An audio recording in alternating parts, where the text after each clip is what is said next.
20,000 people die of cancer every day. This translates to 8 million deaths every year, 500,000 of which are Americans.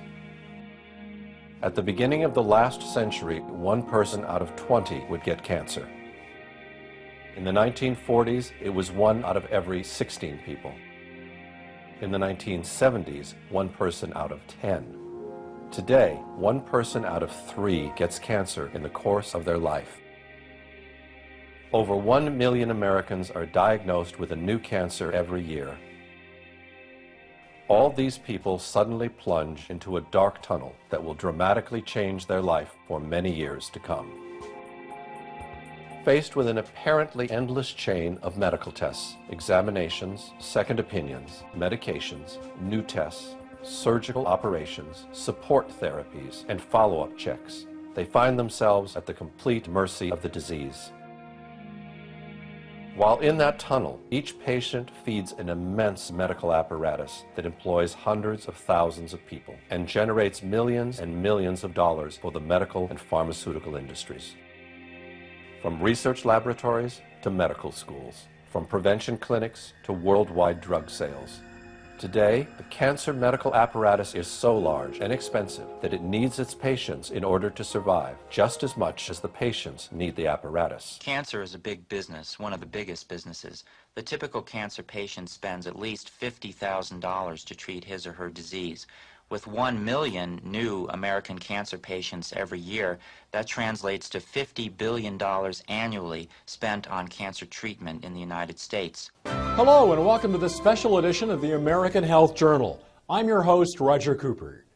With more and more Americans looking for a natural path to better health, it's no wonder approximately 87% of people in the U.S. today regularly take some form of dietary supplement. We'll discover the important role amino acids and other natural elements play in our bodies. Many of these elements can be obtained through diet and natural supplementation. We'll learn how one manufacturer has created a whole food supplement with the goal of delivering these essential elements. Elements which some physicians believe are the key to improving your health. Of diets and lifestyles. Part of the reason for this adaptability is the body's ability to maintain homeostasis, a state where all of the body's systems work together to maintain balance. We begin by speaking with Drs. Esther Mark, Jack Hurd, and Charles Norwood, all experts in anti-aging and healing. We'll learn more about systems and elements in the body that contribute to maintaining what they call a body in balance. Amino acids are the protein building blocks within the body that build the different connective tissue, the organs, ligaments, and the other connective tissue structures. Peptides are very interesting because peptides are what hold the amino acids together to build the protein. You might think of it as the glue in the Lego building blocks. The peptides hold things together so that the proteins can be formed within the body. Essential amino acids are ones that you must consume within the body, that they're not produced within the body. The non-essential amino acids are one that your body is able to produce within its own structure. When you take amino acids, your workout, when someone is injured, their muscles are sore, that means there's damage to those muscles. They recover much quicker when they take amino acids. Now we turn our attention to a family of proteins called fibroblast growth factor. This important protein factor has anti-aging and healing specialists taking notice for its role in improved health. We spoke with clinical nutritionist Dr. Stephen Petrosino.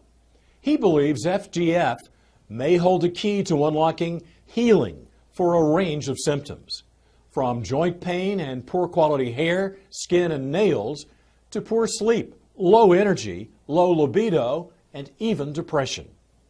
Fibroblast growth factor is essentially a factor that directs and orchestrates some of the development of undifferentiated stem cells. And stem cells are what are called pluripotent cells. They essentially can become anything. A stem cell doesn't know if it's going to become part of the liver or part of the eye or part of the muscle in your arm. But at one point, there are directions that are given to that undifferentiated stem cell, and that stem cell then differentiates into that particular organ or tissue. And so fibroblast growth factor, or FGF, plays a role in the direction of those undifferentiated stem cells into becoming what they ultimately will become. One of the reasons we believe that fibroblast growth factor is beneficial in areas of damage is that when fibroblast growth factor can direct the development of stem cells to repair tissue, that helps with repair of damage that occurs perhaps in the brain, in the heart, or other parts of body tissues. Fibroblast growth factor is present in areas of the body where there's damage, and they're involved in the healing process and also in the importance of stem cells.